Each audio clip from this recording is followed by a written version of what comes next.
So I wanted to catch up with everybody. In the meanwhile, I've been posting cute animal pictures on my personal page, while my home state of California has major city under attack by potential violence from protests facing off with U.S. military even. I've warned people in my books that this is a possibility. But I also wanted to point out a few things. One, this is done deliberately to provoke the weakening of the United States military, because they'll be disheartened if they have to face American civilians. At the same time, they'll be preoccupied with law enforcement functions while the rest of the world is free for Ukraine to be invaded by Russia and Taiwan to be taken by China, and ultimately, of course, Gaza being rolled over by Israel. These are just some of the things that are happening in the meanwhile, while the rich have paid to play, and Donald Trump is basically acting as their agent and depreciating America's value in the world because of our problems here at home. In the meanwhile, people are panicked because they're thinking that we're being invaded, and that's to some extent true.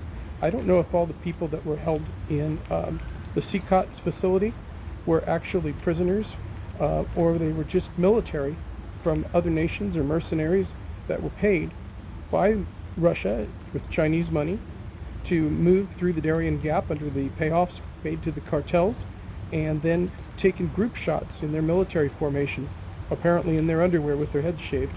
And then people like Abrego de Garcia was seen in a hotel and not visited by a member of Congress inside of the prison.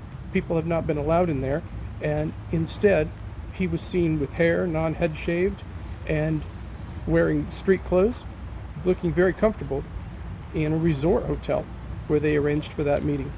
So, I mean, this is all kind of suspicious. And speaking of paranoia, conservatives used to be paranoid that Obama was going to take control of the country using FEMA as a weaponized element for occupation when they rolled out all the FEMA trailers for disaster relief. Then now Republicans are saying nothing as the real United States military is being mobilized, which is not being deployed. That's different. But the National Guard was, and they've fired rubber bullets on the protesters in violation of the First Amendment, actually, which is the freedom to assemble and protest. That is uniquely American. If you start taking those rights away from us, you're violating our Constitution. So think about that. At the same time, I want criminals deported. Sure, if they've committed violent acts and criminal acts, they should actually face their sentencing in the United States. And how would you like it if you were accused of a crime in another country, say Russia, where you don't trust the due process and the courts, and then you were imprisoned, and maybe they decided to save money and ship you off to Guantanamo Bay and pay the United States to keep you prisoner because you were an American citizen and you didn't have any more rights in Russia? Well, I mean, that's a possibility. So think about the role being reversed. These people that may or may not have committed more crimes than just illegal immigration need to actually have due process and have it proven.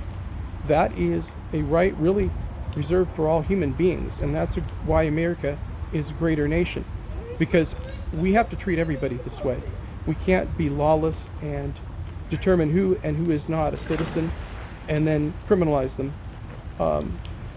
beyond they did break the law for illegal immigration. And I believe in having a secure border.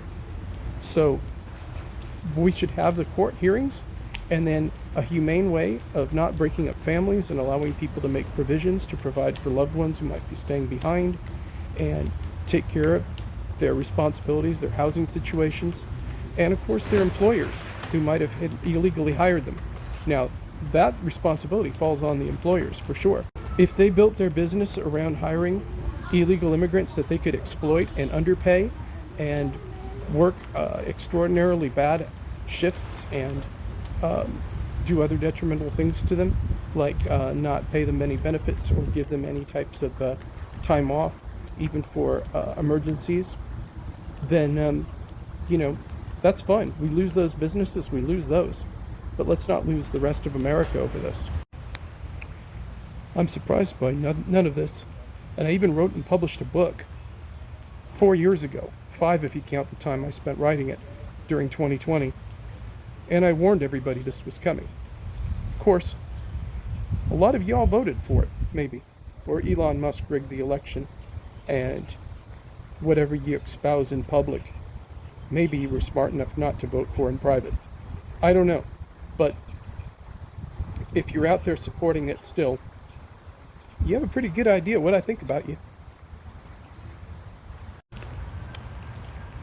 And don't get violent in the streets. Don't let instigators disrupt the protests either, because that's all they want. If you really fear martial law, don't give Trump an excuse to implement it. I'm going to write this down and post it in type for those of you that have trouble listening. And I'm glad I recorded this for those of you that have trouble or reading. So while a lot of people were probably wondering, when am I going to say something? And what am I going to say? I may have surprised you with my points of view. Maybe I didn't. But I wanted you to hear from other people, from your other friends first. Because maybe what I was going to say was predictable anyway. So, now you've heard me. I hope you'll think about your positions. And do the right thing. Do the moral thing.